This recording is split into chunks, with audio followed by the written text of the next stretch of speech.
on demande que tout le cadre juridique soit revu. Ça fait longtemps que l'Attorney General nous promet qu'il y aura un comité de ce genre. Donc, la première réaction, c'est la satisfaction. Je crois que c'est important de rester vigilant parce que depuis qu'on nous a fait cette promesse, il y a eu quelques événements parmi les amendements à la loi qui n'allaient pas du tout dans le bon sens.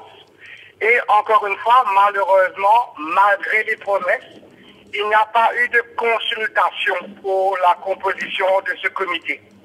Donc, d'un côté, c'est la satisfaction, mais de l'autre côté, c'est un appel à la vigilance.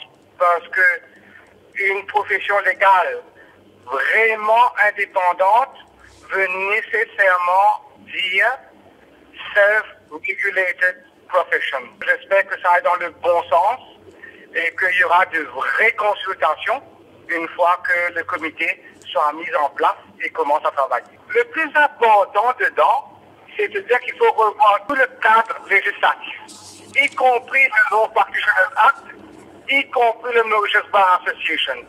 Et nous, on demande à corps et à cri depuis un certain nombre de temps qu'il suffit de changer pour aller dans la bonne direction. Et il n'y a qu'une direction, selon nous, à prendre. C'est le self-regulation. Un independent body composé des gens de la profession qui sont élus par les membres des différents regulatory bodies pour réguler la profession. Il faut revoir le fonctionnement du tout, y compris du Mauritius Bar Association. Il y a eu 2 rencontres où ça a été discuté. C'était en mars et puis en septembre, où lors des rencontres informelles entre l'Attorney General et le Bar Council, nous avons demandé le soutien à l'Attorney General pour ce qu'on voulait faire, en attendant que la loi a changé. Et lors de ces 2 rencontres, il nous avait parlé de son projet de mettre sur pied un comité pareil.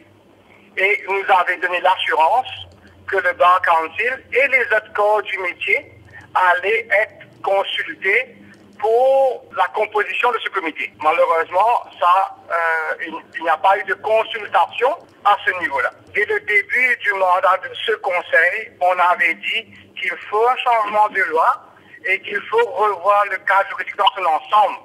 Mais on avait aussi dit qu'on n'allait pas attendre que la loi change pour faire ce qu'on pouvait faire au niveau du conseil sous les lois actuelles.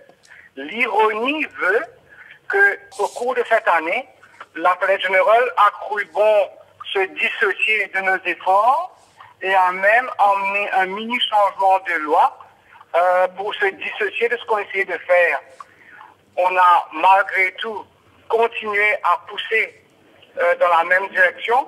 Nous avons fait nos nouvelles règles qui sont circulées par voie de newsletter ce matin. Et le 15, nous avons une assemblée spéciale où on va demander aux membres d'approuver certains changements aux règles existantes pour permettre ce qu'on appelle le e-voting. Non, ça ne change pas les blancs, au contraire. Ce changement de loi, ce holistic review, c'est exactement pourquoi on se bat depuis assez longtemps.